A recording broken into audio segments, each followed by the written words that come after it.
Okay, well, we're ready to begin. So, It's right now. Queued up. Okay, so okay, so if everyone else will mute themselves.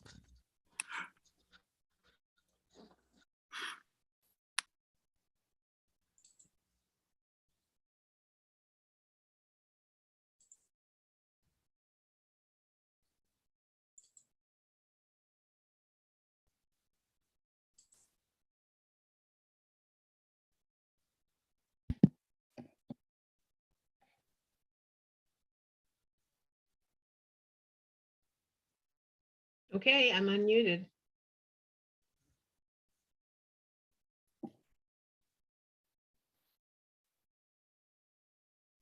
Cliff, are you going to start? Okay, welcome to the Global Justice Report, an online production of the Center for Global Justice. I'm Cliff Durand, your host for today's program. The Center for Global Justice, El Centro para la Justicia Global, is a multinational and bilingual research center located in San Miguel de Allende, Mexico. The center is devoted to research and learning for a better world and empowering a solidarity economy. I want to start just with a brief commercial announcement, namely that after a 3-year hiatus, the center is resuming its travel. And we have one coming up this 14th to the 28th of. You're all invited to join us. The due date for applications is just a week away. You should act quickly if you do want this. Global information you need there.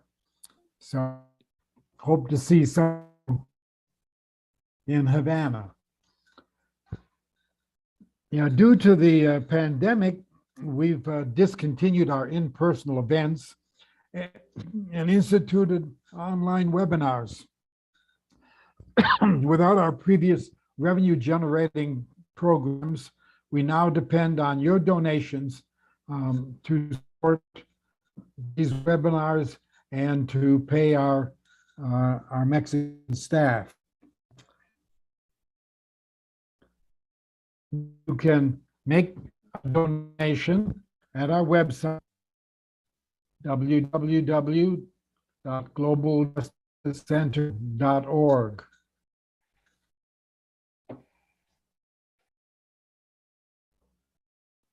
We are fortunate to have with us Ann Ferguson, who is going to be doing what I'm sure you all will agree will be a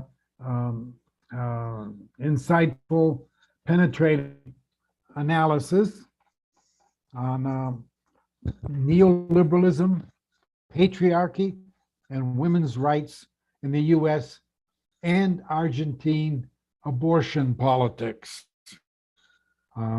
Such an interesting contrast between abortion rights in the U.S., which are on the decline, and in Argentina, a heavily Catholic country, that is where abortion rights are expanding.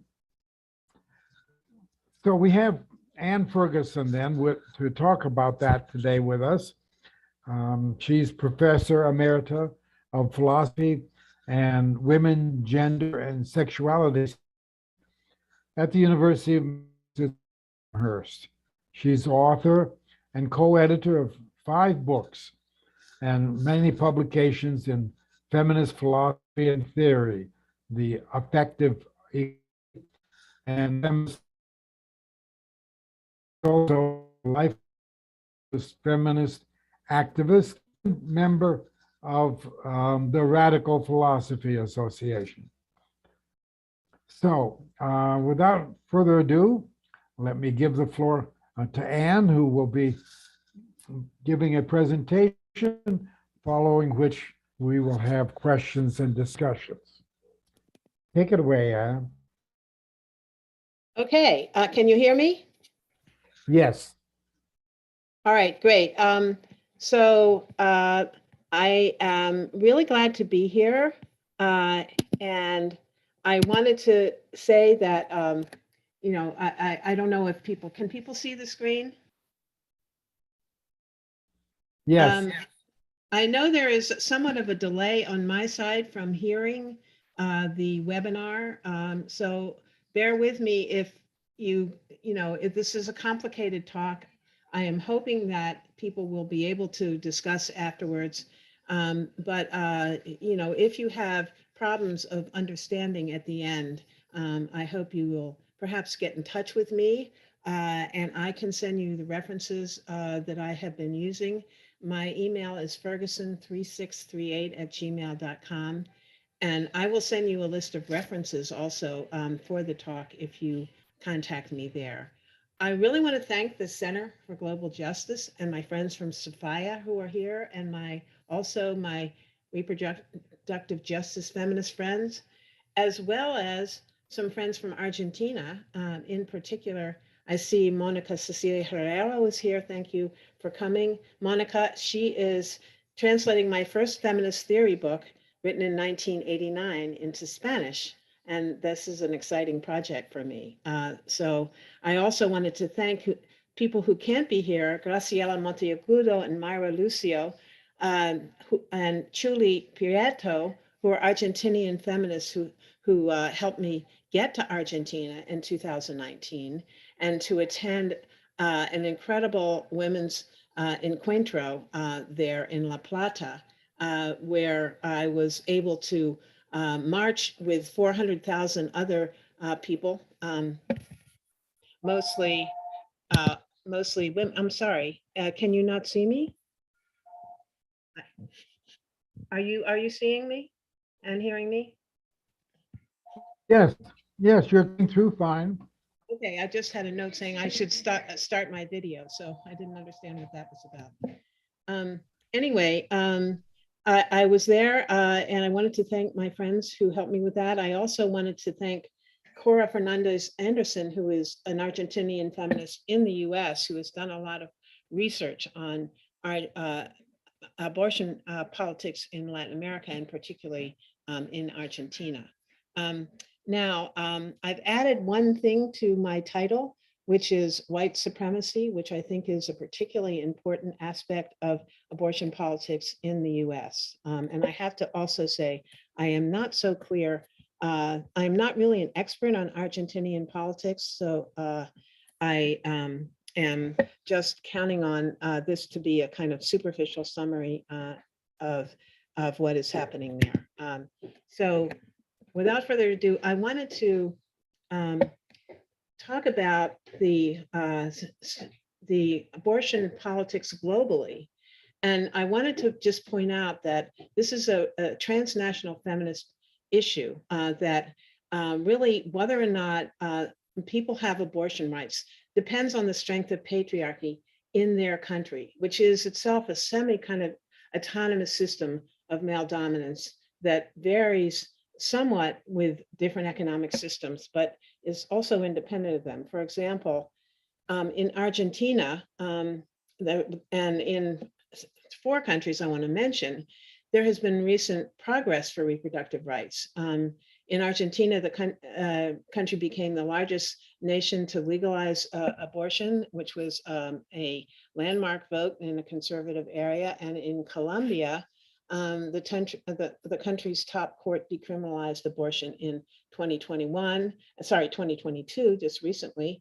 In Mexico, also in 2021. And just to compare with Cuba, it's been free and legal for over 50 years, with 77% of cohabiting couples practicing contraceptives. But if you compare that to losses for reproductive rights, you will see that, for example, in Poland, there has been a near total ban that went into effect in January 2021, in spite of really strong women's strike actions from 2016 to 2021 that have led the population to more support for women's abortion rights. Also in China, which for years had a one-child policy and abortion was common, the country's central government has announced that it wants to reduce the prevalence of medically unnecessary abortions, as they call them, meaning that they will then be restricting women's reproductive rights. And unfortunately, we notice this isn't just about whether a country is capitalist or socialist. In Nicaragua, with the Sandinista party, a socialist party in power, they have made abortion illegal, even in the case of rape, incest, and danger to the mother's life, in a law passed in 2006 by an alliance with Sandinista and religious right parties.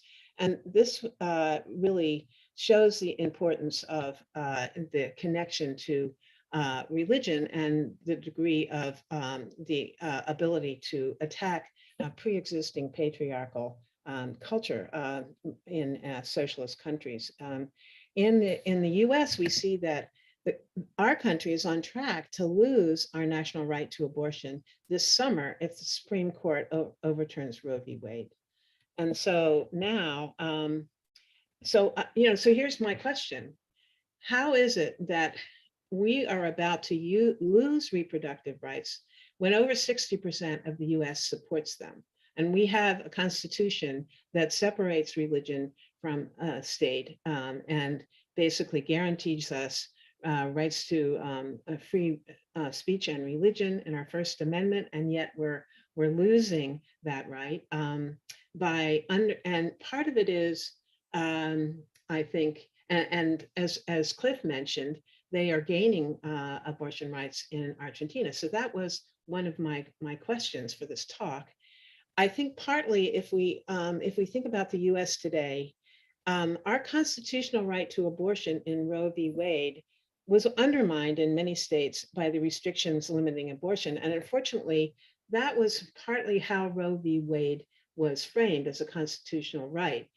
So Casey versus Planned Parenthood, another Supreme Court decision, allowed states, individual states in the US, to limit abortion if it didn't constitute an undue burden on women. And unfortunately, what this meant in conservative states, which are at least half of the states in the US, that states immediately started putting time limits on abortion, restricting minors' rights to abortion, cutting back on abortion clinics on the grounds that they were medically unsafe, fabricating claims about this, and requiring ultrasounds and so forth. So this has gotten worse. In September 2021, the Supreme Court let stand this Texas SB abortion ban, which basically creates vigilante justice. It creates a sort of bounty that citizens, not the state, can sue anybody who supports or aids an abortion, including relatives, abortion providers, and so on. And this is now being copied by other states. Idaho just passed a similar ban. 26 states have trigger laws to institute abortion bans if the Supreme Court overturns Roe v. Wade. And it is now poised to do that when it comes up with its judgment about the Dobbs versus Jackson Women's Health Law, which is a Mississippi law that they are now considering, which bans abortion after 15 weeks, which is way before the present Roe v. Wade, which allows abortion up until viability, or 23 weeks. However, and so partly as a result of this threat, blue states are in fact trying to increase guaranteeing women's abortion rights. So we're having new protections in states like New Jersey, Massachusetts, California, Vermont. Purple states like Michigan, there's a big pro-abortion rights campaign to have a ballot referendum for a state constitutional amendment. And we're getting some states realizing the disparity between women of color's abortion rights and poor women, and providing more benefits and more support for maternal health in pregnancy and after pregnancy, dualism, and so forth. We also have morning after abortion pills, which is a really important way to have a medical abortion, which have been authorized by feminist pressure by the Food and Drug Administration, but actually being able to receive them is being banned in red states. We've had this ongoing class injustice problem about abortion in the US because, unlike in Argentina, which is now allowing abortions to be paid for by the state, the Hyde Amendment in 1977 bans federal aid to low-income women who want abortions, especially putting poor women and women of color at risk. So my conclusions are going to be from this talk that feminists are going to need to work at the local as well as the state level to frame abortion as women's political and moral right to reproductive health. And in order to achieve this, we're going to have to get states to pass abortion rights into their constitution, but also we're going to need to fund low-income women's abortion by the state. And we're going to have to increase abortion and aid and mutual aid groups for women that are denied abortion in red states, because the blue states are going to be sanctuary states, as many of these laws get passed in these individual states that are just waiting for the Supreme Court to overturn the constitutional right to abortion. So to women's reproductive freedom. So my conclusion is going to be, however, that we need to broaden the demand. It's not going to just be reproductive abortion rights. It has to be reproductive justice. And that needs to be a part of a broader movement to challenge neoliberalism, white supremacy, and patriarchy. So I wanted to turn now to what really impressed me in the Argentinian feminist movement, and how I'm now seeing that as part of understanding of how we have to go in the US. That is, seeing abortion bans as gender violence, as violence against women and those with reproductive bodies. And I'm seeing that, thinking of the state as having ways to institutionalize violence and legitimize that, which cause or threaten physical or personal personal harm to individuals and communities. And that is things like, that just is not just abortion bans, but also mass incarceration, police brutality, and racial discrimination in law enforcement, and so forth. But if we see abortion bans as state violence, then we can see that, and this is, I'm getting my inspiration from Veronica Gago, who has a book called Feminist International about the women's rights movements in Argentina. We can see it as akin to a war campaign to control a socially marked part of the population in a discriminatory manner, that is, women and those with reproductive bodies. So it's like a war against women. The concept that Latin American feminists are starting to use is women's body territory. And the sort of analogy is to imperialists and Western imperialists who came and basically denied the sovereignty of peoples in geographical territories, taking them over and imposing by force their will to take the territories, to use that for their capitalist accumulation, and so forth, and many times enslaving the populations. And it's similar, the argument is, to have the state banning abortion because it puts women's body territories as individuals and as communities under the reproductive control of the state. And in our country, you can also argue that these bans violate our constitutional rights. They violate our 14th Amendment rights, women's rights, women's equal protection of life and liberty. They also violate our treaty obligations because, in 1992, the US signed the UN Covenant on Civil and Political Rights. And, that is in a discussion on what that commits us to, a UN Human Rights Committee in 2018 argued that state parties should not take measures, I'm quoting here, such as criminalizing pregnancies by unmarried women, or apply criminal sanctions against women and girls undergoing abortion or against medical service providers assisting them in doing so, since taking such measures compel women and girls to resort to unsafe abortion. So, in the case, particularly of women who can't afford abortions, their lives are in danger when they try to do illegal abortions. And this is partly what the International Covenant on Civil and Political Rights is trying to guarantee against. So basically what abortion bans are doing is they're creating a gendered citizenship, which is making women second-class citizens in the similar way to when racial populations are made second-class citizens, sexual citizenships for those who are not heterosexual, lesbian, gay, bisexual, trans. And it's creating an involuntary motherhood, which is objectifying women's bodies is only meant for motherhood. And I wanted to just give a little quote from Nikki Giovanni, who's one of our well-known African-American poets, on the Texas abortion ban. When she heard of it in the New York Times, she said, this is a quote from her, "It's very sad to me, now that we are standing a chance of the Supreme Court making slaves out of women. Because if they overthrow Roe v. Wade, what they've done is make women sexual slaves.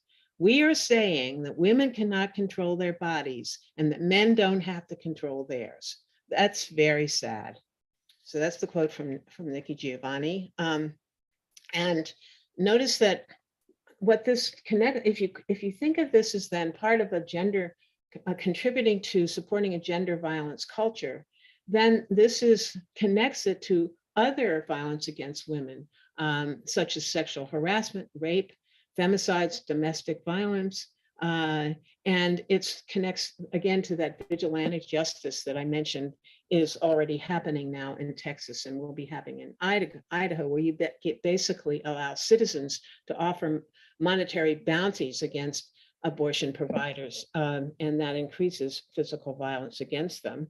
And I just lastly wanted to point out that this also is in a context where you have class and racial reproductive injustice, because abortion bans aren't just discriminating against individual women and those with reproductive bodies, but they're part of a general racial and racial reproductive injustice in the US against racialized communities and cultures. So as genocide against Native Americans, chattel slavery against African Americans, immigration bans, eugenics and sterilization abuse, and discrimination in health and housing conditions.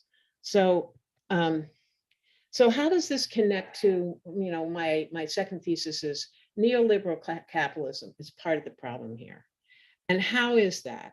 Well, first of all, I'm starting with the idea that capitalism as a system of a market system of producing goods and services that is done for profit, has a basic logic in which it contradicts or is in tension with the needs of its population, the majority of its population, to socially reproduce itself, to meet its material needs, but also to meet its basic caring needs. And that when capitalism, which works for profit, goes to work, it produces goods and appropriates and accumulates profits in such a way as this is a quote from Nancy Fraser, cannibalize its own conditions of existence. So it basically undermines the environment, It undermines those non-capitalist forms of production, such as working, care in the home, care for others, independent production, such as campesina production and so forth for meeting human needs, sustainable production. And it weakens and endangers the meeting of those needs. Now, there are two responses to this that we see socially. One is anti-capitalist resistance. On the one hand, when people organize to challenge this profit motive and those owners and wealthy people who control the system, or the reactionary response that basically narrows solidarity and care to one's own family and group. And this is right-wing populism, and that's what we're seeing in the US today. And it creates this crisis of care, as it's been called. And if we just quickly, think about neoliberal capitalism, the stage of capitalism we're in, its features are, or its principles are, to support economic free markets as a way to guarantee individual freedom. So, but that means that there is no interest really in equality of citizens. It's really on freedom for those who are the owners over labor unions. And also to increase state coercion, the criminal justice system, to protect the owners, but to reduce government spending on social services such as healthcare, education, welfare, childcare, and to have more punitive welfare reforms, as we saw under the neoliberal administration of Bill Clinton. So, and finally, how this affects Argentina and the whole world globalized system, globalizing capitalism, is you privatize state-owned property as part of the principle of neoliberalism in favor of private corporations, and you deregulate any controls over corporate earnings and transactions. And this has been called structural adjustment problems, so that countries that were former colonies and are in the poorer part of the globe are controlled by banks like the World Bank and IMF to have to privatize a lot of their state services under neoliberal capitalism. What this creates is a culture of carelessness. This is, I'm referring to the CARE Manifesto, a socialist feminist group in England in 2020, which means less care is possible in the society, and more gendered care work inequalities. So you have neoliberal economic programs that have, or agenda that has created a decline in real wages for most working class and middle class families, and lower social welfare services. So more women have to go to work, which means creates a problem of the second shift for women and joint earner families. And less care is actually possible under those conditions. So there's more precarious work. So there's problems of gang violence and other kinds of issues that communities under siege have to deal with. And what happens is then you have a reaction. The reactionaries basically say, look, this is all because of those families who don't have the correct family values. And the correct family values are our values, taking care of one's own, and those others are the ones who are to blame, those welfare cheats and so forth. And it also is in a system where class and race disparities are getting worse.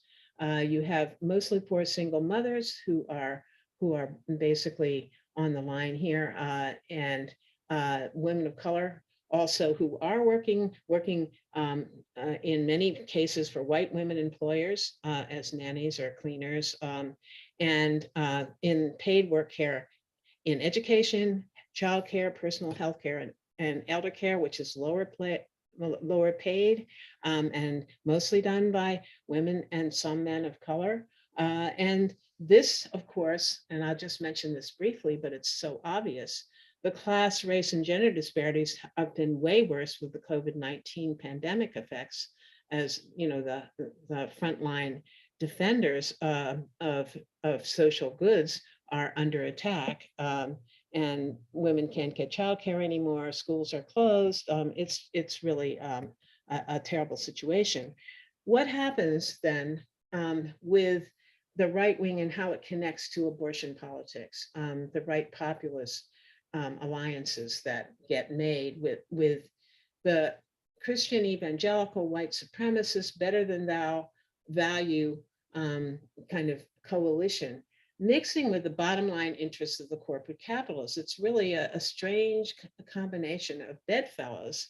And I think we have to explain that in part because of the it's a kind of reaction to or a backlash against the successes of the women's, the feminist and civil rights movement that have in fact made some inroads because of Supreme Court decisions on civil rights starting in the 60s and abortion rights, Roe v. Wade and others, legitimizing gay rights against homosexual sex bans and for gay marriage. And this has driven evangelical Christians, including white Christian women who majority vote for the reactionary Republican Party at this point. Because that's seen as the big anti-big government party and pro-family values party in the narrow sense that I just defined the term. And the fake news that is going on by the right has developed this incredible idea of a QAnon conspiracy, which connects the Democratic Party elites with child abuse, pornography, and so forth. And so this is kind of the reactionary backlash to feminists and African American and other people of color's successes in civil rights.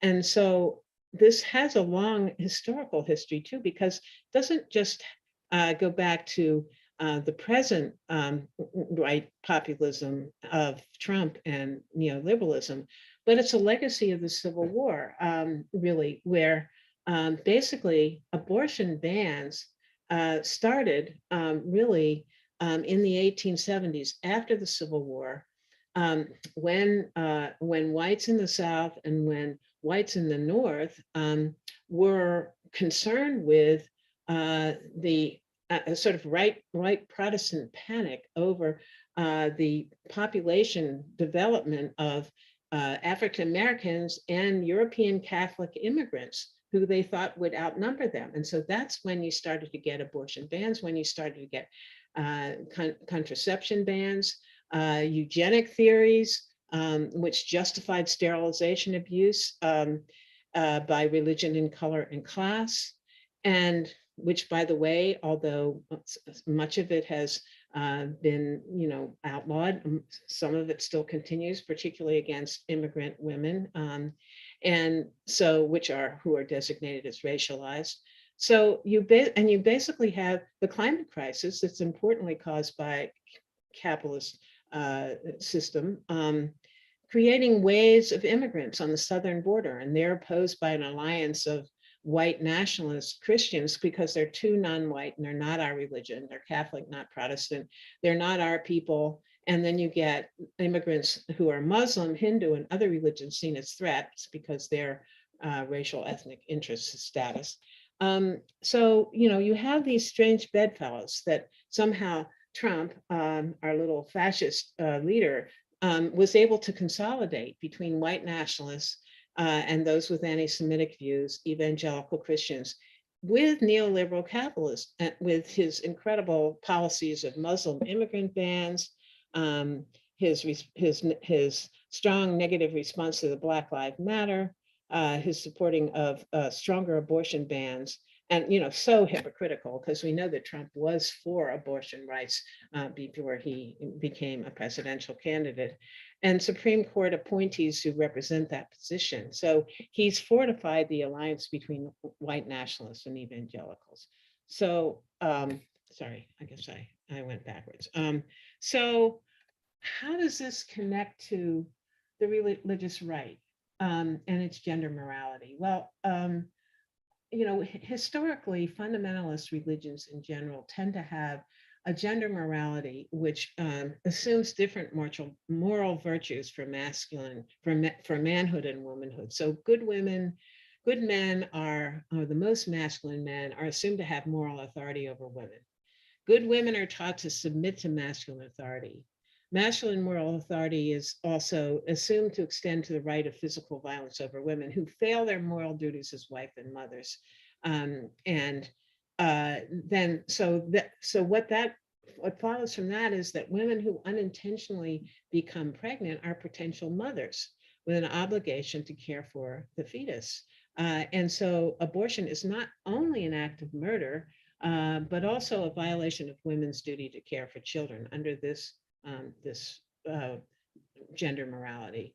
And sort of ironically, in a liberal state like the US, which is supposed to separate church or state, this group feels the state should be patriarchal. It needs to ban abortion because it has the obligation to prevent the murder of innocent people, so it can use the legal coercion to prevent these abortions. Not, of course, acknowledging that that's violating the religious and moral rights of those who don't particularly believe that abortion is murder. So that then connects to the moral debate between pro-lifers or anti-abortions and feminists, which is really, you can see it as a moralizing political position against the liberal secular democracy way of understanding the relation between morality and political rights.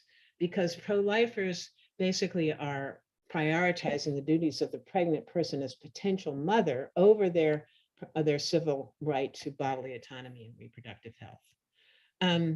So if we think about the feminist movement now and how in the US and how it's dealt with the abortion debate, we see a development and hopefully a more inclusive development between the start of the idea of reproductive rights feminists who argue that women should be able to control our reproductive health and self-determination, that would remoralize the value of our well-being as persons and as agents with rightful authority over our bodies in making abortion decisions. And this is a reframing of the debate. It's not about murder. It's about women's right to make that decision that all abortion rights feminists agree to.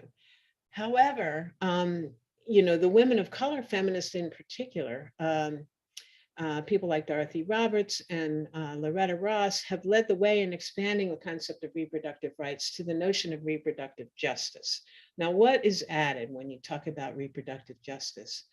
Basically, you're demanding the state not include not only the right not to parent, that is access to sex education, birth control, and abortion rights, and also to engage in non-reproductive sex, such as LGBT sex, but also the right to parent. So not just the right not to parent, but the right to parent in healthy conditions for parents and children. And once you add that part, that is to raise healthy children, then you need postpartum care, you need healthcare for all, you need good education, housing, childcare, and security, you need jobs, education, community security against physical violence. And you can see then that you really need a social democracy, and I would argue a socialism. So according to reproductive justice proponents, the abortion debate needs to be reframed. It's not just pro-life versus pro-choice. This is a too individualistic a way to think about it. It really is a debate about full citizen rights, that is limiting women's and communities' reproductive rights and defining them as second-class citizens versus defining us and them as full persons deserving of healthy conditions to reproduce themselves in their community. And finally, the mantra of trust woman is a way to acknowledge some pregnant women view fetuses as persons as all stages of development. But others feel that people shouldn't be morally stigmatized in their decisions whether or not to abort. And so the legal system should protect their bodies and autonomy as a constitutional right. There are pro-life feminists. The point is, however, that the state should not make that decision. Women themselves should make that decision, women and those with reproductive bodies. And so, for example, some states, there have been compromise abortion rights laws, such as in Massachusetts, the Roe Act, which tries to balance this disagreement among feminists as to these moral concerns by having abortion rights up through viability. And then after that, there's some decisions to be made with physicians and the individual involved. Now, let me just turn toward the Argentinian abortion rights movement called Campaña Nacional por el Derecho al Aborto Legal, Seguro y Gratuito. And here is, I'm so happy to have this. This is my green wave scarf that I got when I was there in 2019, one of my treasured possessions. And the question really is, now that I'm framing, how come abortion rights have been achieved as a constitutional right in Argentina up through 15 weeks, and we are about 14 weeks, and we are about to lose that when the majority of Argentinian women's people still oppose abortion, 60%. Well, I think that's in part due to several things. First of all, the annual women's encuentros, which started in 1986, meeting in a different city every year in Argentina. These were inspired by the International UN Women's Conferences, which started in Mexico in 1975 and meet every 5 years. But in Argentina, the abortion rights campaign was launched in 2005 in one of these encuentros, and it's developed from them annually. These encuentros are now called National Plurinational Encuentros, and they also to discuss women's issues, and they're also defined as for women and LGBT peoples.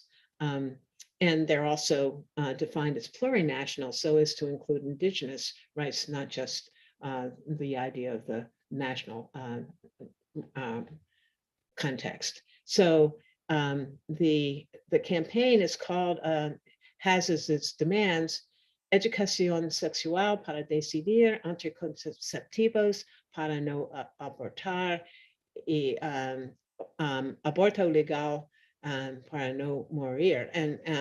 And so that means education, sexual education to decide, contraceptives to not abort, and legal abortion in order to not die.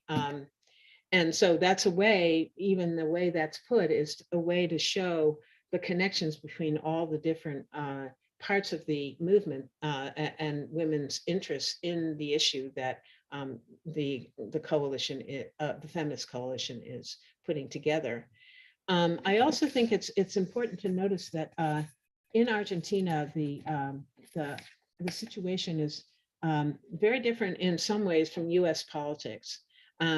First of all, it's a multi-party parliamentary system, not a two-party system.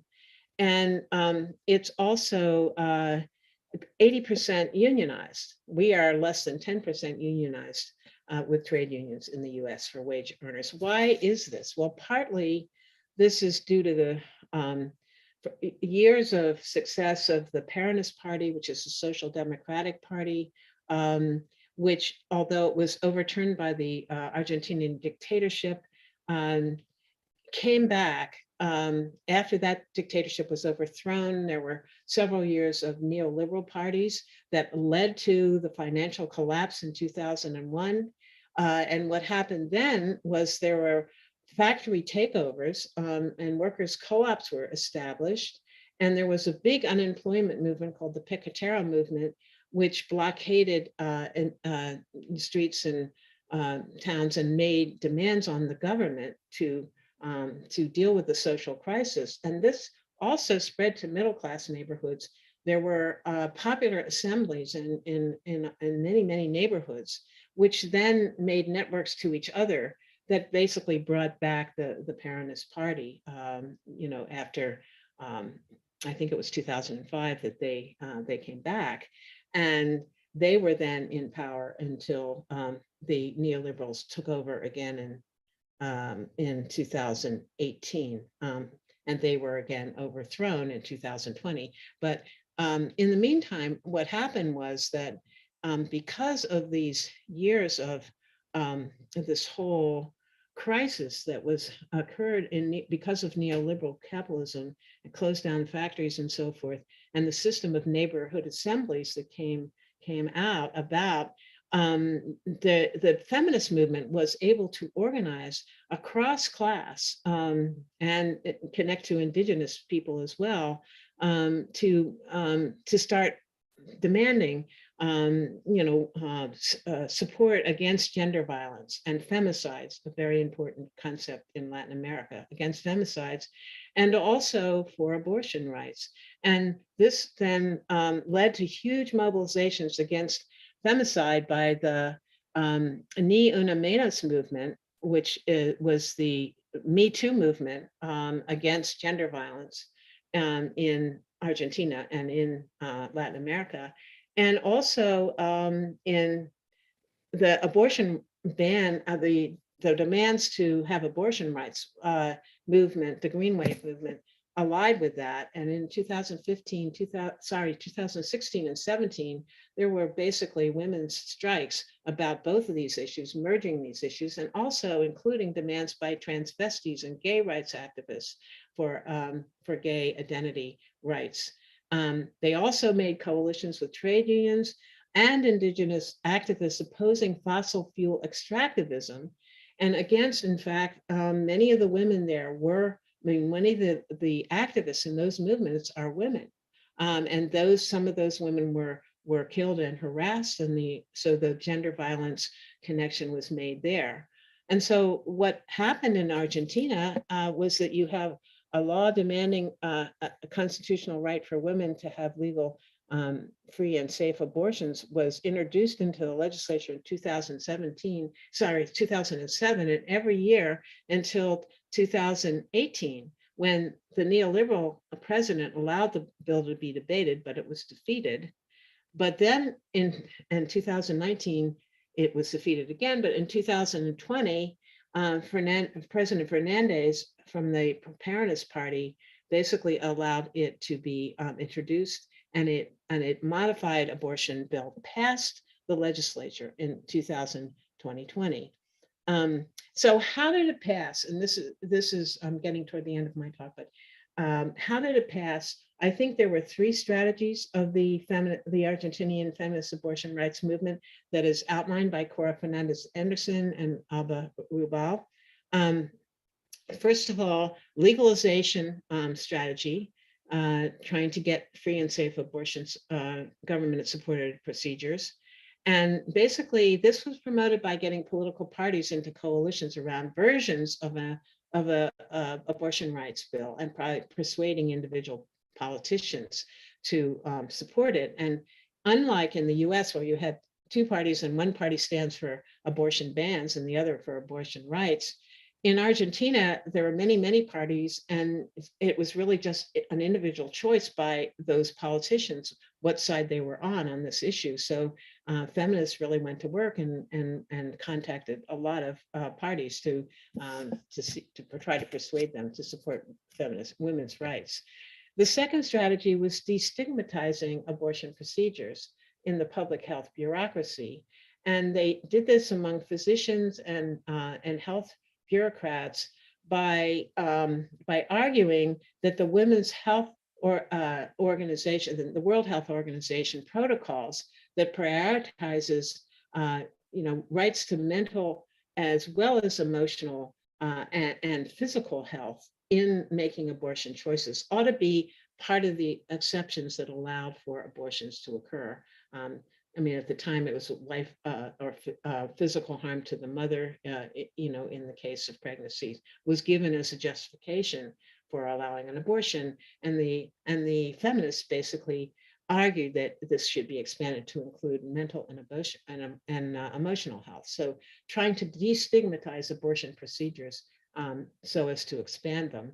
And then thirdly, very importantly, direct action and civil disobedience to support women to have illegal abortions. So brigades of women called socorristas or helpers networks of midwives and health activists help women to attain morning after birth control pills to have abortions and support them in doing that. And many in this group demanded that women have the right to have this kind of abortion, a women's feminist friendly abortion outside of hospitals in women's support networks of their choice. So this was a moral reframing, these second two strategies to really promote destigmatization of abortion and seeing it as a citizen right. And notice though, and this is also interesting, that the final legal compromise in the abortion rights bill that did pass, allowed for the right to free and safe abortion procedures up to the 14th week of pregnancy. And the original draft had demanded no restrictions at all on women's right to abort. But the Pope Francis and others on the right, who ironically support social democracy, but oppose unrestricted neoliberal capitalism, but nonetheless oppose abortion, managed to get added as a compromise that low-income women who opted to bear the child, who have an unwanted pregnancy, should receive government support for the child, basically welfare for the child and herself for up to 1,000 days after the birth, almost 3 years. So notice that that clause allows poor women to choose to be mothers, in other words, reproductive justice, when otherwise poverty might force them not to be. So, and then I would just want to repeat again that the connection between gender violence and class justice here by, I think, Argentinian feminists was very, very important to frame this as abortion bans as violence against women as a class justice issue, because illegal abortions overwhelmingly take the lives of working class women, not middle class women who can afford good care. And so in conclusion, my claims are these: that what lessons US feminists can learn from Argentinian and other South American feminists are these. First of all, our demand should be abortion should be free, safe, and legal. And the mainstream feminist campaign right now for a legal constitutional right to abortion, which since we've lost the Supreme Court, has been centered on the passage of a reproductive health bill that just failed in the Senate. We need to create sanctuary states. I mean, we are creating them, which guarantee abortion rights, but we also need to expand the demands for constitutional or our demands on the federal government to include federal and state funding for abortion, so overturn the Hyde Amendment.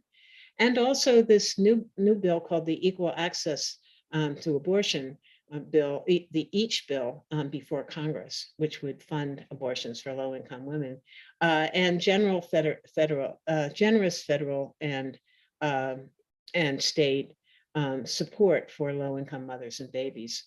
Again, I'm saying to reframe the issue of abortion bans as gender state violence can link those who are interested in supporting individuals, but also community safety and health, rather than just making the debate around women versus babies' lives.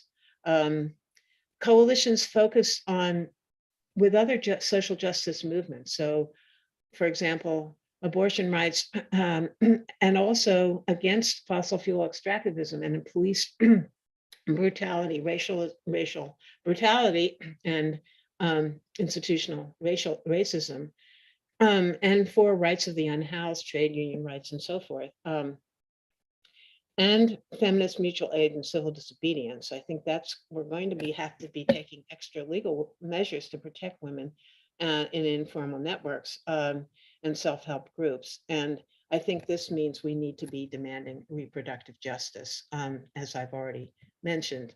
And finally, I just want to, I have this whole list of references that I thought people would be interested in, but I just wanted to point out that there is a national network for reproductive justice that does have a website, which I can give to you. That is basically, it's a coalition of a socialist party and a feminist socialist party, radical women with a group called Coalition of Women of Color Caucus and others who have come up with the 10 demands that you see on the chart, which define their concept of reproductive justice. And we also have, of course, the National Network of Abortion Funds. I wanted to also point out a wonderful local example of abortion activism and reproductive justice activism is our local group in the Happy Valley in Western Massachusetts, Collective Power for Reproductive Justice, which basically is a group that takes student interns, college student interns, and finds funds for them to do work with abortion activists and reproductive justice activists at the grassroots level all over the country. So I wanted to emphasize that, and also some of the connections between reproductive rights and economic justice that some of the labor unions are working on, the ACLU and so forth. And finally, this is an interesting little book I came up with. What's an Abortion Anyway? Education for children about what abortion is and how abortion is a woman's right, that says this in ways that is queer friendly and also feminist friendly. And so now I want to stop, and I'm sorry I took so long, but there's so much to say, and I do hope that we can have a discussion. I'll stop sharing my screen so you can see. All right. Thank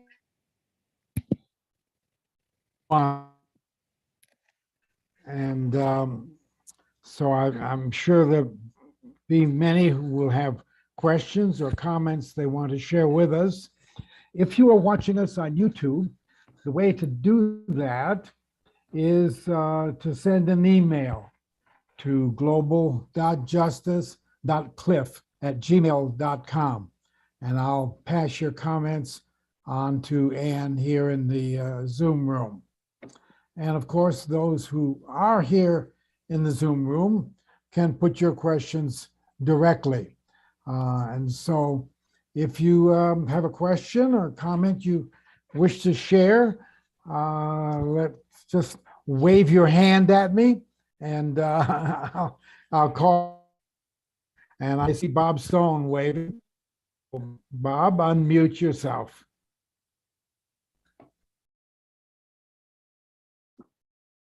I just wanted to ask you, Ann, about the sort of power relationships and empowerment of women in a new way affected in Argentina by the workplace democracy movement there, the recuperated factory movement, which is to say many, many more factories have been democratized, turned into worker co-ops, mainly by union action, strikes that get resolved in favor of worker co-ops. Unfortunately, well, here's my question. How important or not was it? I count Mexico's record in abortion to be rather more disappointing than Argentina's by a good bit. And I wonder if it's because that movement of workplace democracy, of worker ownership and management of the means of production at the point of production, that's a whole new level of empowerment of women, it seems to me. And I know your comrade Graciela Monteagudo agrees. Do you think that helped or was important, Ann? Or you've covered so much. It's a wonderful talk. Thank you so much. I appreciate learning about reproductive justice, and I just wanted to ask you to riff on that connection between workplace democracy, women in running self-managing factories, and insisting on and getting abortion rights.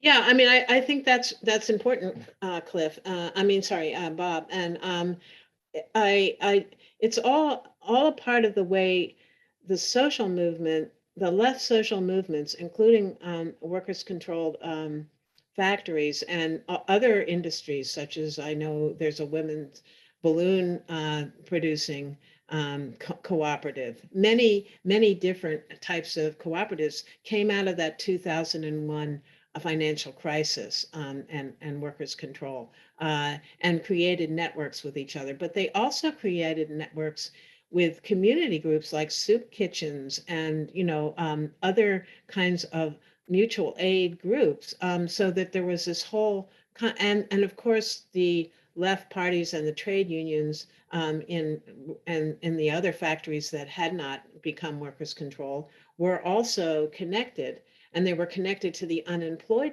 workers movement. So people were out on the street protesting. I mean, the whole economy had come to a standstill, and neoliberalism had no solution to this. And I think that it was important. Women's empowerment was important, and women got power not only from those workers' co-ops that many of them were in, but also because they were managing, many of them were managing the resources of the state through the community soup kitchens and other ways that basically food was being distributed. And the popular assemblies that occurred both that were basically running the communities, middle class and working class communities. And of course, who does community organizing? It's women. It's primarily women that do community organizing when people do mutual aid, because partly because many of them are taking care of the elders and the children, and they are at home and they are organizing with their neighbors, and men, of course, are involved as well, but they're doing the community organizing. And I think it was that community base, as well as the workers' cooperative, base, that together create the possibility for the women's rights against gender violence and against the abortion bans develops. But I don't want to underestimate how important, though, the annual women's encuentros, these huge events where people from all over the country, not just Buenos Aires and the industrialized areas, but from the countryside and small little towns, come together with other women, and it's mostly women, but there are some men as well,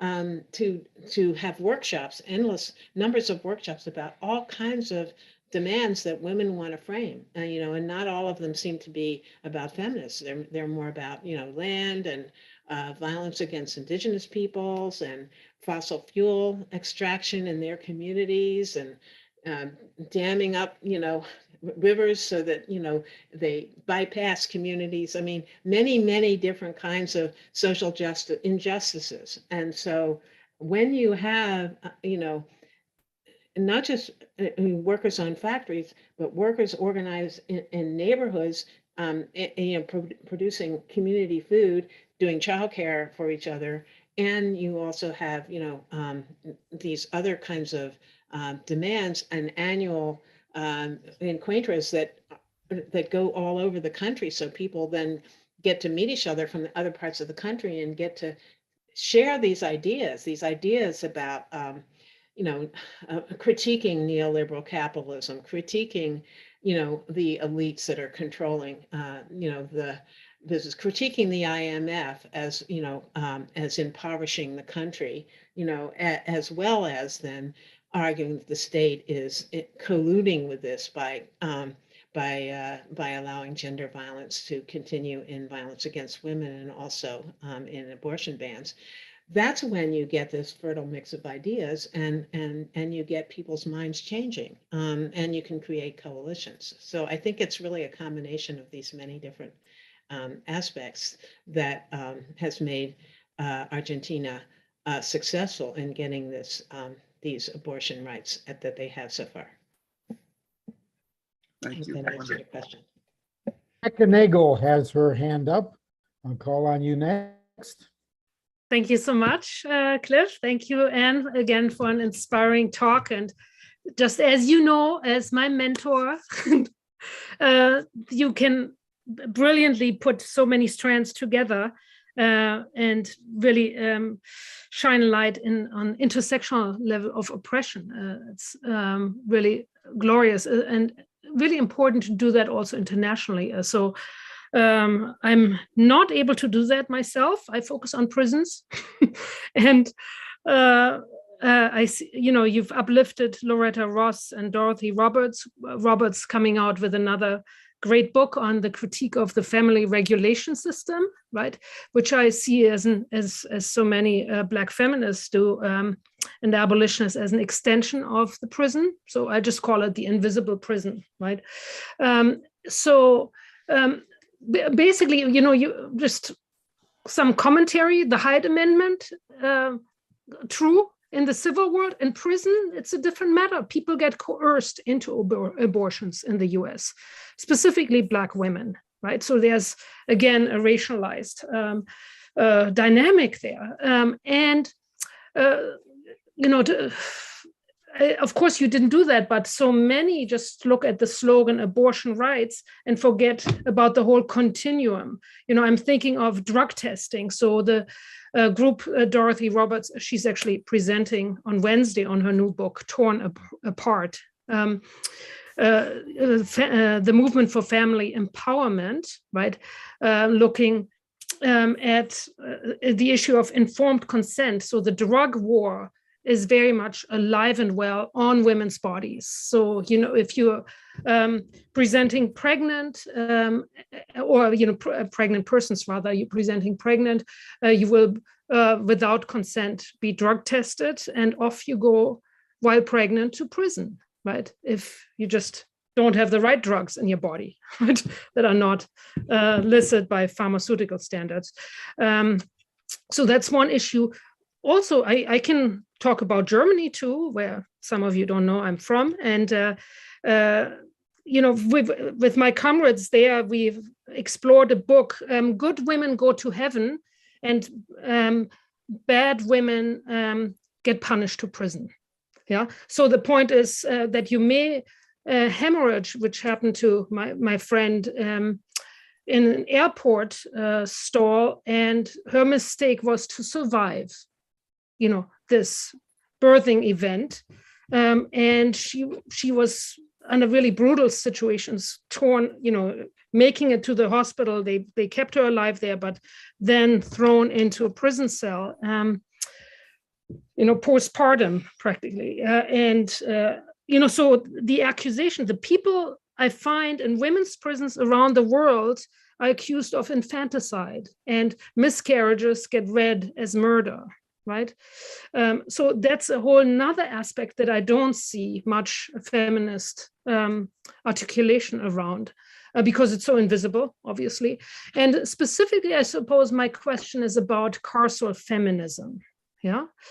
The issue of using against the carceral state to indict, to leverage prison sentences, in the name of women's rights.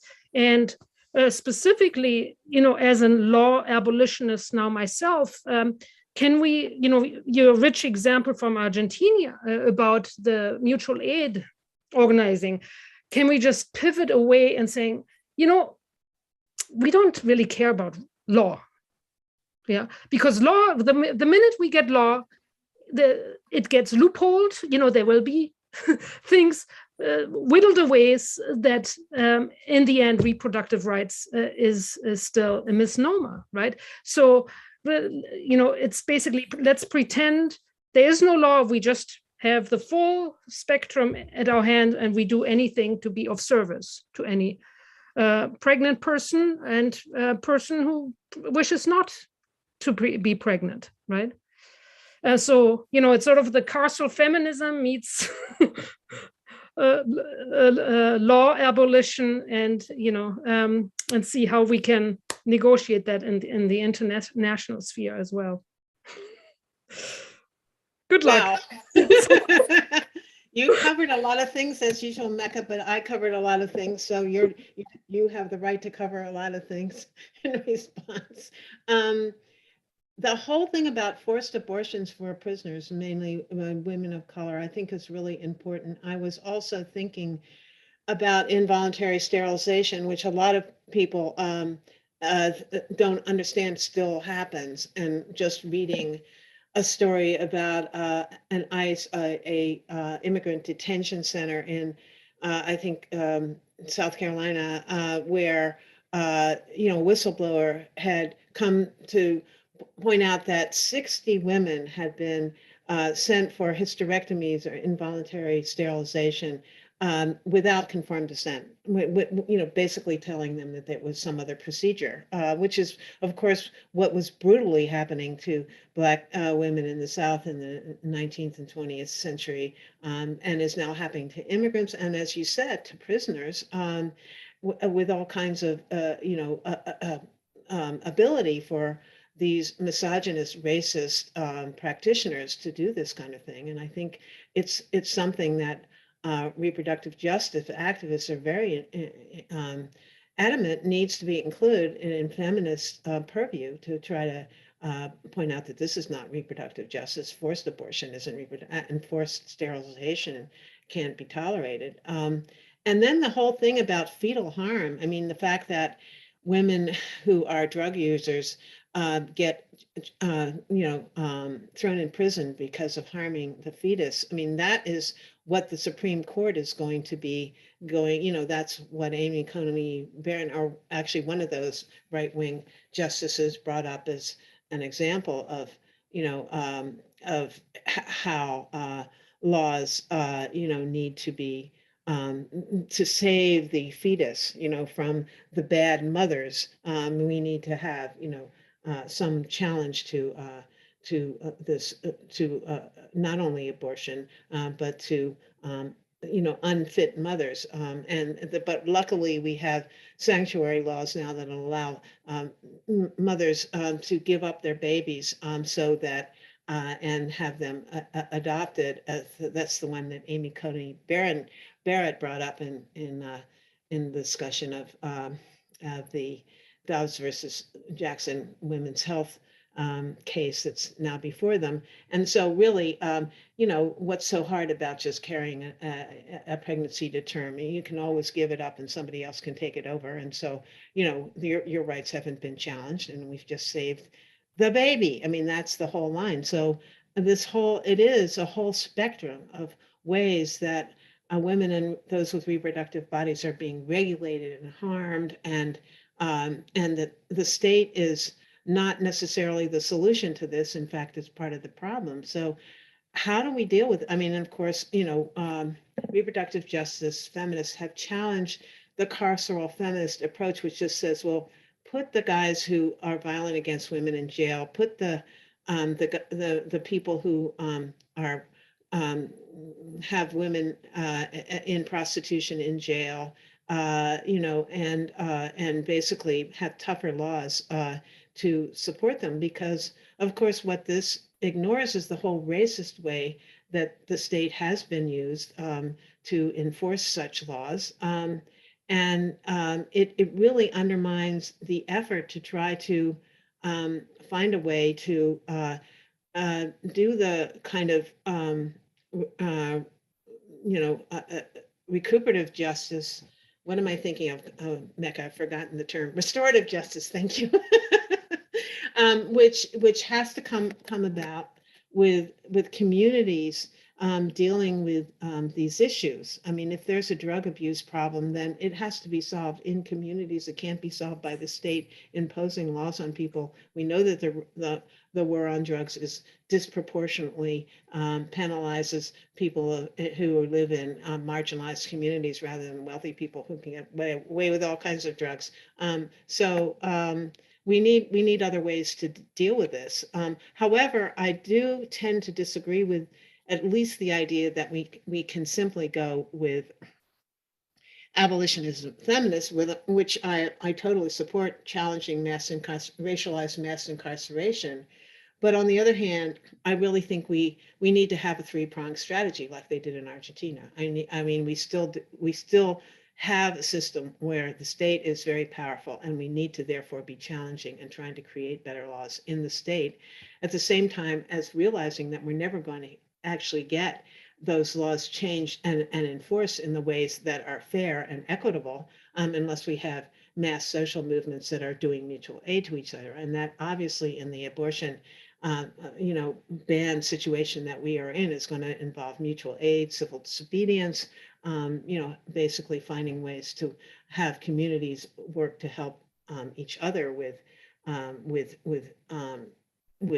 dealing with unwanted pregnancies, but also dealing with care for children, and creating alternatives for new mothers who don't have supports, doulas, healthcare, and so forth. That's all going to have to be somehow done together. And you got to be closer to hear you. I'm sorry. I know Carol just mentioned that you can't hear me very well. I'm on this. My main big computer managed to crash, and so I'm on my inferior computer. I apologize. But I see that Kathy Russell has her hand up. Yes, we have a growing list of hands, and Richard Jones was next. After that, Kathy Russell, and then Lauren Langman. Yeah, hi, Ann. Thanks for a very informative and cogent presentation. I learned quite a bit. I have a simple question. In the Boston Globe today, there was a picture of two young co-eds at the University of Massachusetts who had been allowed to pass with the permission of the governance of the university to install vending machines in the women's dormitories with contraceptives, morning after pills, etc. Wow. And so my simple question is, is it possible that the availability of contraception available to women will increase their agency to bypass the state control of their bodies in such a way that that these abortion pills can be had online? I mean, they can be ordered across state lines, and that eventually this agency and this power will intervene on any legal procedures to undermine co-opting. Thank you for that question, Richard. It's really important. And I first want to mention, in Massachusetts, we now have a law before the legislature that would mandate public universities to be dispensing birth control through the health services. I hadn't seen that thing about the dispensaries in the dorm. That's great. But yeah, I mean, definitely we need to promote sex education and contraceptions on demand. I mean, that would obviously make it a lot easier for women to and people with reproductive bodies to control their reproduction.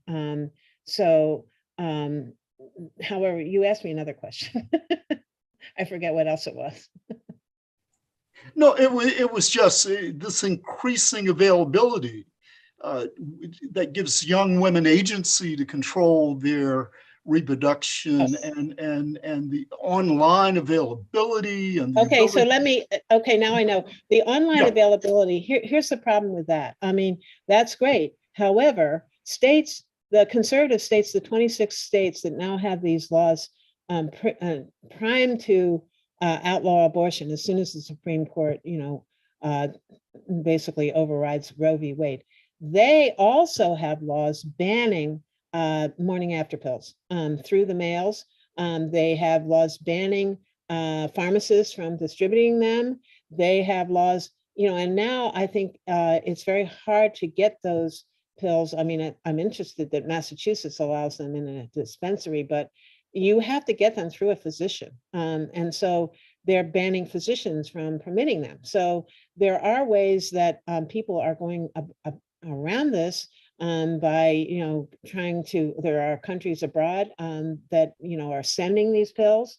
but they're illegal to receive in the mail in some of these conservative states. So it's an ongoing battle, and it's not a simple one. I will know more of the answer to how this is happening.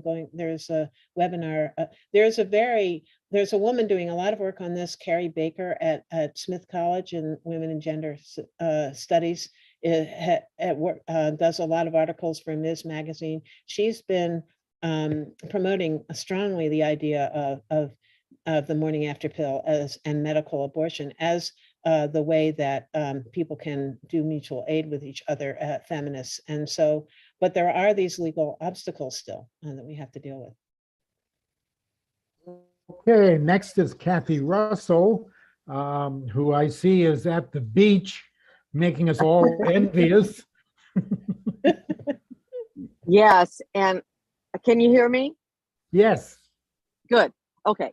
Yeah, you can see the cars going by too, which is absolutely atrocious, but it's private property and merchants' rights down here in New Smyrna Beach, Florida.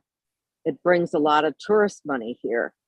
And so that's why you will see the occasional car. It's tragic. But nevertheless, I want to say felicitaciones for a wonderful talk, Anne. And it's, yes, it was very instructive and challenging to bring so many issues together. And I want to, I think it's your next book. It's almost that I mean, I think there's a danger of it covering too much.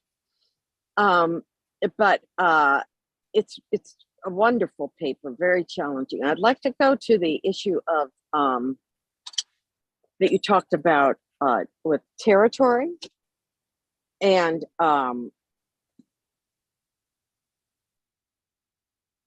putting these issues together, of course, reminds me of the Socialist Feminist Project with CARASA that we were involved in the 80s, a committee against sterilization abuse and for reproductive act. I don't remember what the A is, but anyway, I taught a book, and I don't have my books down here, so I can't pick up the book on reproductive rights in a class. And it had chapters on what different groups of women considered reproductive rights. And the chapter on Indigenous women was very, very interesting to me, and that I had never, thought about, because as growing up a white Anglo-Saxon Protestant in the middle class, the idea that my reproductive rights would include our nation's land, but land was a part of reproductive rights when you take the perspective of Indigenous women. And so I'm wondering if there's any help there, because it's how are you conceiving of the notion of territory in your paper? Could you elaborate a little bit on that? Yeah, I mean, and that was something that intrigued me about Veronica Gago's theorization in her book Feminist International. And I just saw there's another article by Julia Marchese, I can send it to you, called From the Body in Territory to Body Territory. And this is apparently a conception that is in part coming from Indigenous women, but also anti-colonialist women in general, who are making the connection between people having a sovereignty in relation to their land and territory. This is a geographical notion. Having that be displaced by invaders who come in and enslave or subjugate a population, and then set up their own economic system which extracts the goods and so on for their peoples and destroys the environment and controls it for their own purposes. and making that connection between colonializing a territory, a geographical territory, by outside colonizers with the idea of reproduction as a body territorial right that individuals have within that group that is also being controlled by this outside colonizers or people, and then sort of making that connection of the state as a patriarchal state doing that to the individual women that it is controlling by these abortion bans. So it is a kind of broad analogy. You can argue it's not exactly accurate to think about colonization of one group over another as the same as the patriarchal state controlling women, but through abortion bans. But we know that states in general do have population policy control that they are explicitly interested in reproduction, in order to help the economy to a certain point, cutting back on abortion rights when they feel that the population is getting too big and they need to control it, as in China and so forth. We saw that in Eastern European countries too, that they would have abortion rights when they wanted the population to expand, but when they felt that this was now endangering the population, we would restrict it. So there has historically been this connection between controlling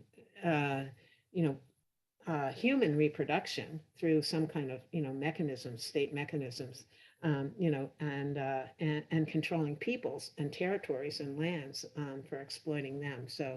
So yeah, there is this concept that's now being used in feminist theory in Latin America it's very interesting. I mean, it is, as I said, somewhat of a sort of metaphorical analogy. I don't have very much more to say than what I've just said about it, but I find it fascinating, and it's a good talking point. I mean, it's something that people haven't really thought about, when you're talking just to popular audiences.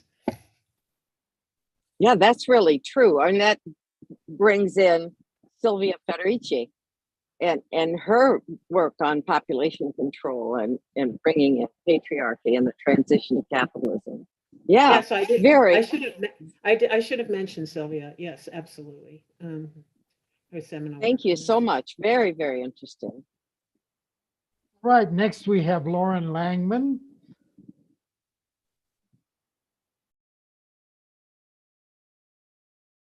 Okay, I'm on. Okay.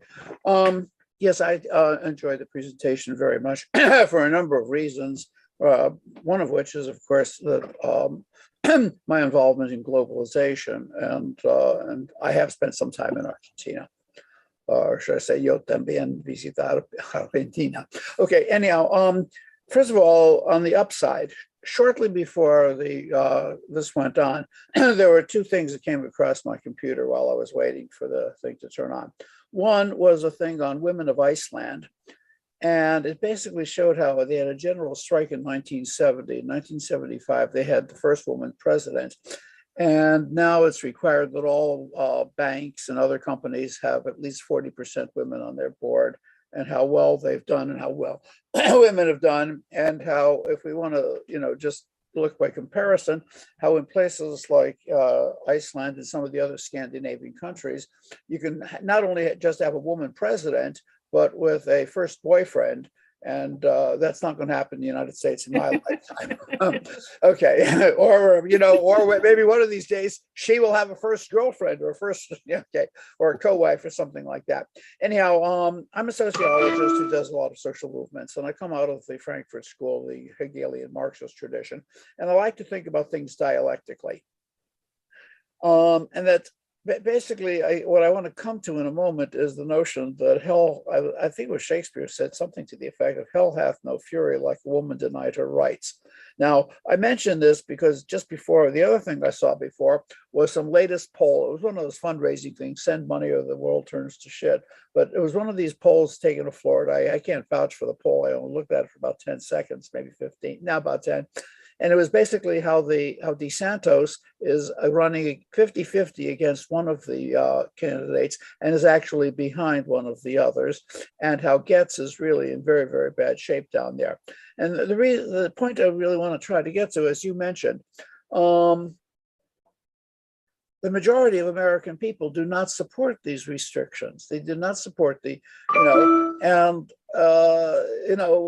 we're at a point now. The point I really want to get to is really a little bit of a speculation, but to a large extent, dialectically, I would like to hope, maybe this is not what Hegel would say, but I would like to hope that by passing these highly restrictive laws, the Republicans are fucking themselves over really badly. Why? Because an awful lot of women that are now are not that political and they don't really care, and they didn't even vote half the time, but they're likely to get sufficiently pissed off to come out to the polls. The subtext on this one, which is my real question, the great unknown in the 2020, in the 22, in this year's elections and the 24 elections as well, is something that's been very essential in my work on social movements, is the youth vote. If we look at the youth throughout almost the entire world, but let's just focus on the United States now, the Generation Z kids. Some of them are our kids, and in my case, close to my grandkids. But on almost every issue, half of them don't consider themselves exclusively heteronormative. Half of them support socialism over capitalism. That's the good news. Only 2% know what socialism is, but that's a starting point.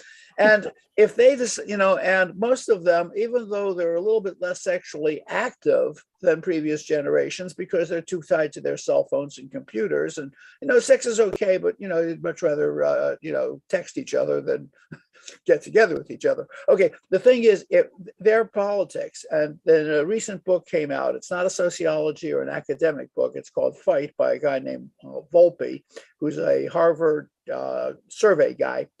And he basically showed how effective they were on elections, getting the Democrats, I'm not a Democrat, I'm a socialist, but getting the Democrats into power in 2018 and the margin of victory for Biden in 2020, because one of the main places where Biden, that needs to be remembered, is on January 6th, while the racists and the fascists were in Washington, that a Black guy and a Jewish guy won Senate seats in Georgia because of the coalition of the Bernie people and the Stacey Abrams people. This doesn't even get covered like, the used car section of the newspaper, but this is something. And, my feeling is, and it may be my hope, that given the fact that most of the younger people, when it comes to all of the sexual stuff, including many are very supportive of, of sex workers and sex workers' rights against the incarceration and the provision of benefits and things like that, et cetera. That's not exactly what you were talking about, but it's a part of it,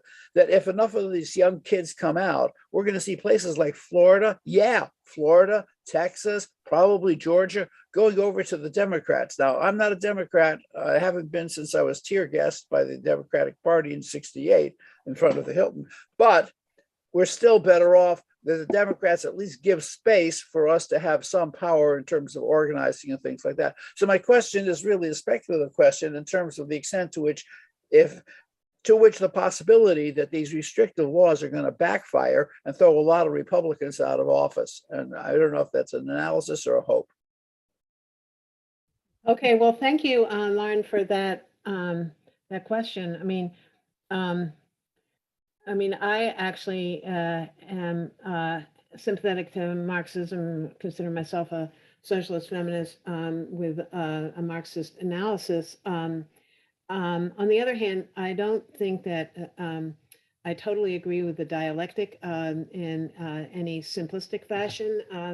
And unfortunately, I agree more with the Frankfurt School, Adorno, Horkheimer, Benjamin position that our future now is socialism or barbarism. And it's not clear to me that we're going to get automatically through some kind of dialectic to socialism because we got barbarism, meaning the reactionary forces, quite strong in the world right now with a neoliberal globalized capitalism, in charge.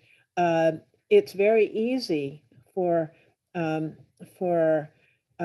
people to, and for governments to create these proto-fascist leaders who play on people's emotions and ethnic sympathies and racialized sympathies and religious, points of view to come up with these narratives that basically have it be, our people versus your people.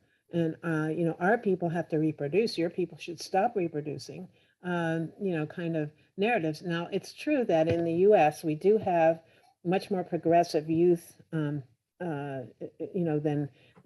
the older generations.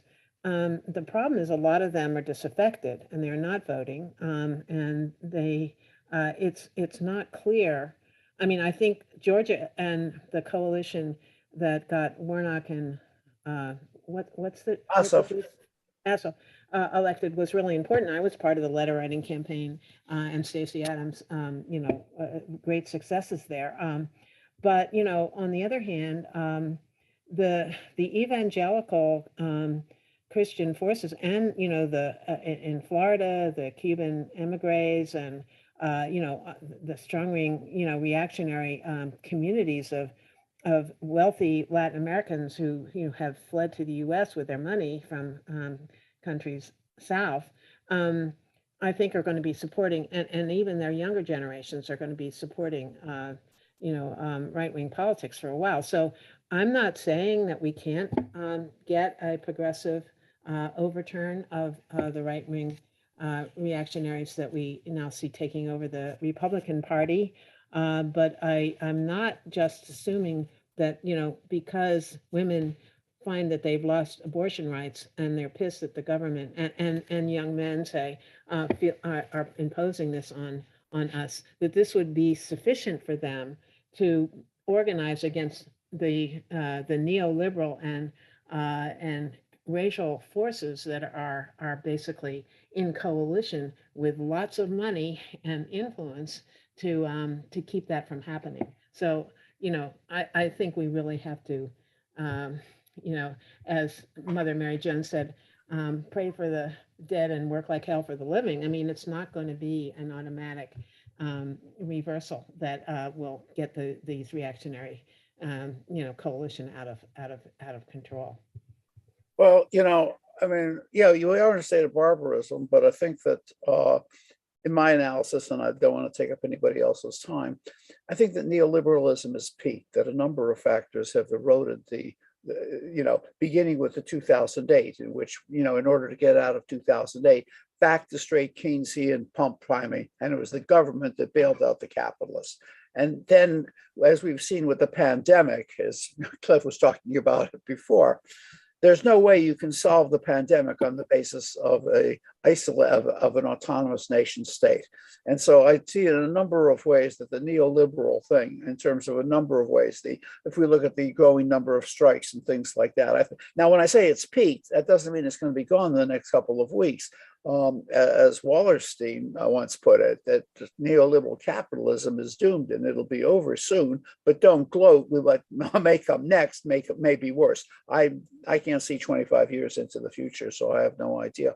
But the point is that I do think that there are movements away, and I don't think that, if we just go back to Latin America, if we look at what happened in Peru, Fujimori is out, or the daughter is out. If we look at what happened in Chile, this is an inspiration to leftists all over the country, that we are seeing a slowly but sure movement of our progressive coming back. I mean, at one time we used to talk about, the pink tide in Latin America that turned ultimately very red, to use our analogy. And I think that it's coming back. And I think the real key here is going to be what happens in Brazil. Lula is ahead by about 20%. Will he win? I hope so.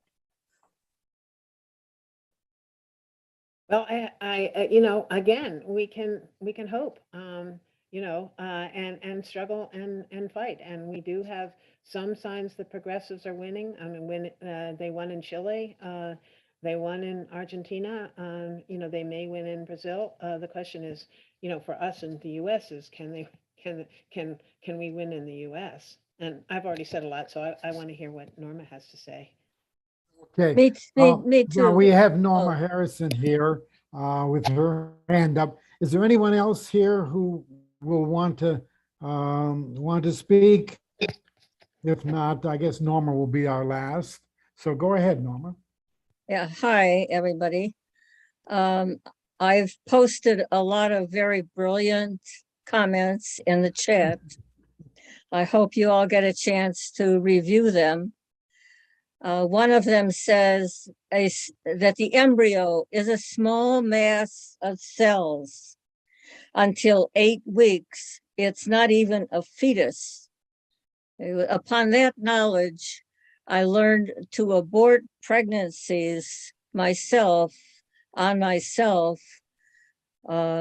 61 years ago, when I kept getting pregnant in spite of whatever devices I used. I did have one birth where I didn't know what to do about it, and so I had the birth. And so my comment after that is, it's a health issue as long as we pretty much think of it, except that many of us forced to bear for lack of ability to use abortion live lives that make us crazy, which mine did, and there's a lot of, I look at people having gone on to stellar behaviors enviable to me, and none of which I followed at the time. It didn't seem accessible to me. It did seem I got together with a man that I dearly adored, and that was kind of enough because he was so brilliant and we said a lot of brilliant things together. My comments that say we are in a despotic, totalitarian autocracy. I say we have to recognize our location in the world. And the argument to come out of that is kind of in line with Lauren's comment. I say from your mouth to, whoever, whatever. Used to be to God's ear, but that's kind of a joke. I also think it is bad to force women to ingest chemicals in order to control impregnation. That's just preposterous, with birth control pills and after fertilization pills. So those are some of the things I had to say, especially the thing about 8 weeks being, up to 8 weeks being not a person at all, but a collection of cells. Your presentation, like all presentations here, just thrill me. Thank you very much for your work. So thank you for your comment. I just wanted to say two things. Of course, it's not even a fetus yet at 8 weeks. And, they can't, they're arguing that detecting a fetal heartbeat, which isn't even part of being yet, counts. And who are they to say? I mean, this is where it's just women to decide when it's even a fetus, when it becomes a person, and that should be those whose bodies it is right to decide, because there's clearly no other objective way to make that decision. And with respect to the question of chemicals and women's bodies, I do want to point out that the women's mutual aid self-help healthcare movement taught people to do menstrual extractions, which is a safe and relatively easy way to control an abortion.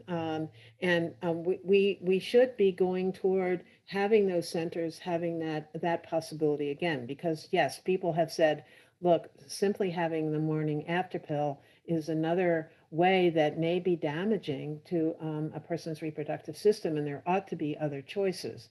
But as they are eliminating abortion clinics, and making them illegal and making it, impossible, for low-income women to travel 500 miles to get to an abortion clinic, we're going to have, some sort of community mutual aid way that involves perhaps civil disobedience in states that we live in to support these other forms that may be safer for people. But it may well be that sort of nationwide, still the abortion, the morning after pill combination will be the thing that we can get to people. It's really sort of a pragmatic a question, but this is not going to be a short-term solution. I mean, we really do have to we have to think of this as the creation of a for particularly young feminist counterculture of the sort that happened in the 60s and 70s among those of us who were relatively young then, because as Mecca pointed out, this isn't going to be solved by the states at the moment and state laws, even though we have to fight against the abortion ban laws. This is really going to have to involve, a whole new generation of education and support of women and sympathetic men to women's reproductive rights. And it needs to also be a trust women's movement where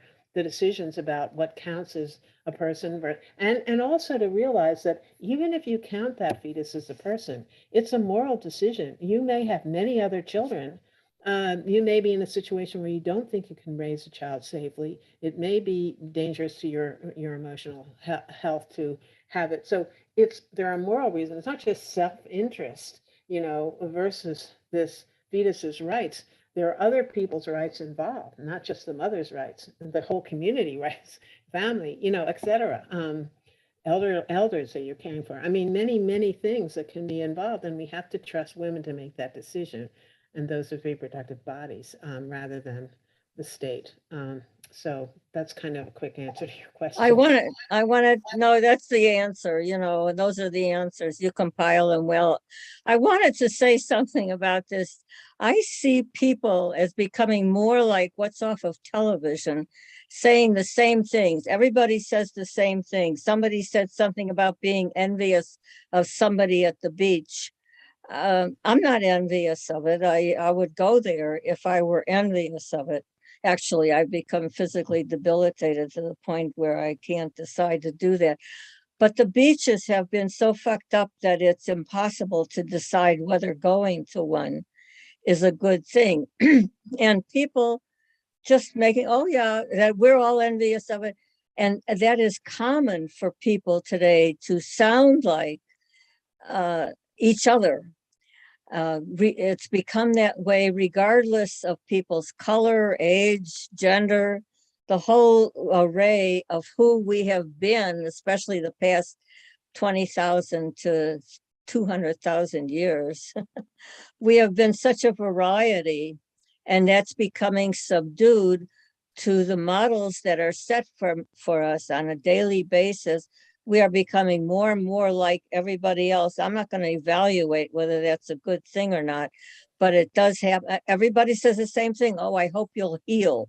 Whatever that means, you lost this central element of your life. You're not going to heal from it.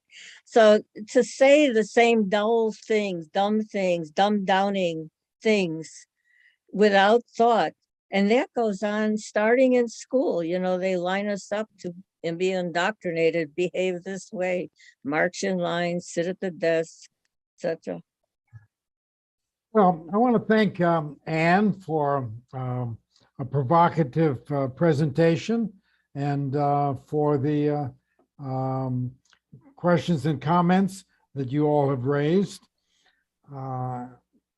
Today's webinar, as well as our past programs, are available on YouTube, accessible from our website, globaljusticecenter.org. And now, next week, we are going to turn our attention to militarism, with the war in Ukraine very much on our minds. We will have a talk by Norman Solomon next Monday on U.S. militarism, media, and the Democratic Party. And that will be at 1 o'clock Central Daylight Time. So hope to see you all here then. And let me finally thank our webinar team, Liz Mestris, Gregory Diamond, Roberto Robles, Olivia Canales, Bob Stone, and myself. And now This is Cliff Durand signing off until next Monday. And thank you very much, Center for Global Justice, for having these. Thank you, Anne.